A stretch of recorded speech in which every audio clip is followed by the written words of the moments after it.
Thanks for joining me on episode 419 of the Inspired Stewardship Podcast. I'm Dow Tippett, author of 7 Daily Choices. I challenge you to invest in yourself, invest in others, develop your influence, and impact the world by using your time, your talent, and your treasures to live out your calling. Having the ability to make the right choices every day is key, and one way to be inspired to do that is to listen to this, the Inspired Stewardship Podcast with my friend Scott Mader.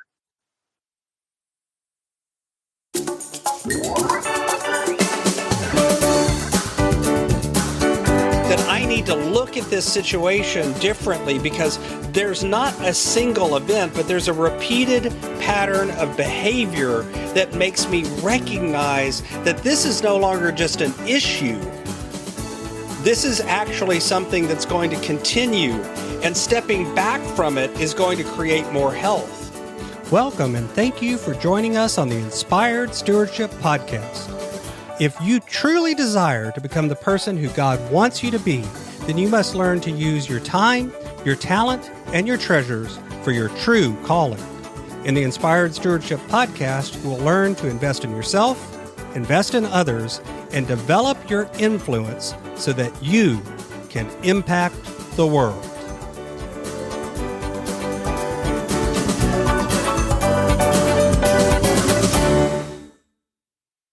In today's episode about investing in yourself through stewarding your talent, I talk with you about why issues can sometimes trump relationships, why ultimately issues should never trump relationships, and a few things you can do to keep the relationship centered without being abused. You've heard me talk about developing your talent, and one of the best ways to do that is through books. But if you're like most people today, it's hard to find the time to read. And that's why today's podcast is brought to you by Audible. Go to inspiredstewardship.com/audible to sign up, and you can get a 30-day free trial. There's over 180,000 titles to choose from, and you can pick one and listen your way to developing your talents via Audible. That's inspiredstewardship.com/audible to get your free trial and listen to great books the same way you're listening to this podcast. In yesterday's episode, we were talking about being task-oriented or people-oriented. And today I wanted to dive in a little bit more and unpack something that Julie said back on Monday's episode about issues trumping relationships. You know, whether you're people-oriented or whether you're task-oriented doesn't really matter. First off, there are more people walking the planet who are people-oriented than task-oriented.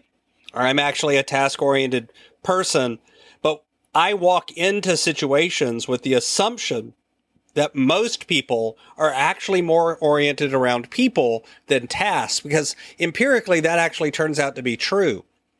But knowing that and having that information allows me to look at things first and realize that relationships are always going to be there and be important as part of getting things done. In other words, the fact that I'm task-oriented and want to get things done has to come through relationship. And by definition, that means that there's going to be problems. There's going to be friction. There's going to be miscommunication. There's going to be differences of opinion. There's always going to be issues, because the truth is life and people are messy. Things happen. There's a misunderstanding or a miscommunication. Sometimes there's actually people that are deliberately behaving badly. They're deliberately doing things to harm other people. That can happen. So at the end of the day, then, why do we say that issues should not trump relationships? Does that mean that you always sacrifice everything just to keep relationships intact? You give in to everybody, you say yes to everything, you let people abuse you or run over you just so you can keep relationships intact? Absolutely not. Because one of those relationships that you have to treat and keep intact is the relationship you have with God. And one of those relationships is the relationship you have with yourself. And then there's also the relationships you have with your closest circle, the people most important to you. And then there's other relationships as well. But what it does mean is that when you're thinking about issues, when you're thinking about problems, you need to actually give people some benefit of the doubt. One of the biggest problems that happens for us is when we do things, we know our own intent. We know what's in our mind. We know what we're trying to do, what we meant to do, how we meant for it to be taken. But other people just receive part of the message. They just see the action that we took. They just see the words that we said and hear those words, and they run them through their own history and their own internal filters to figure out what those words mean. We generally make assumptions about other people based on past interactions too. And all of those things color and flavor our relationships, and oftentimes will create an issue when no issue actually existed. They create friction where friction was not intended. So one of the things that I try to do, and I've had to learn this later in life, is I try as best I can to look at situations and assume that people had the best intentions in mind. They were trying to do what they thought was right. They were trying to do what they thought was best. They were doing things with the best of intentions. And only if something happened and went wrong, I try to give them the benefit of the doubt and assume that it was meant well. And only if repeated action and behavior proves that it was not, do I worry about their intention. Do I look at it and go, maybe there something was a little bit off.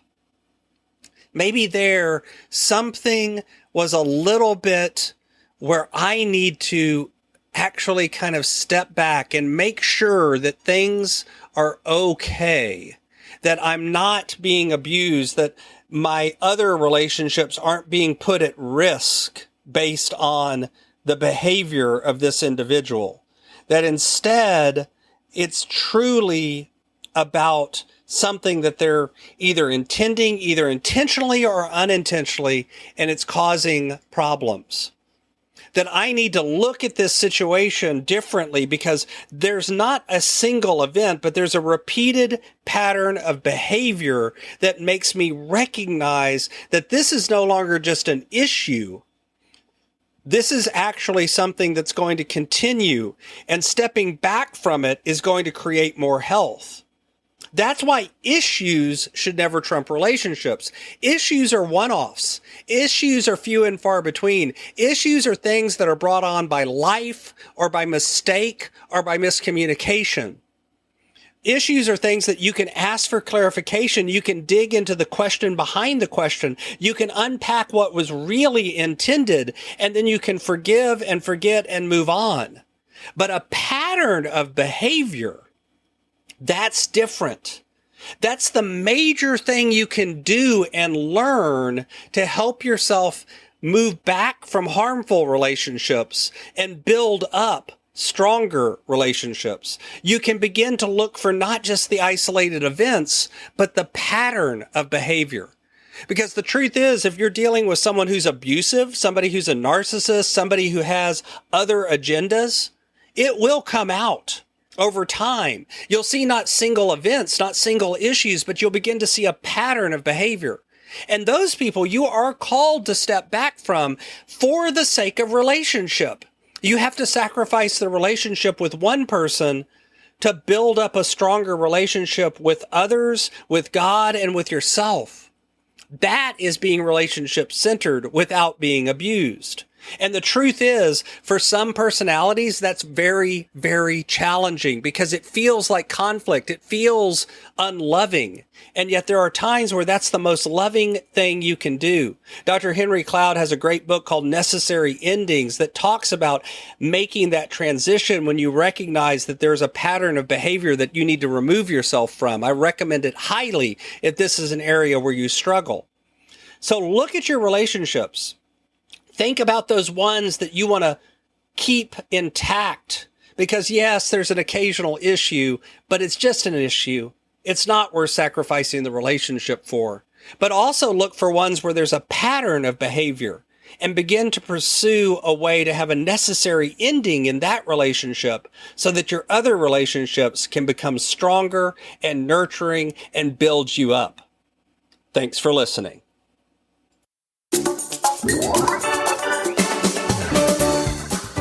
Thanks so much for listening to the Inspired Stewardship podcast.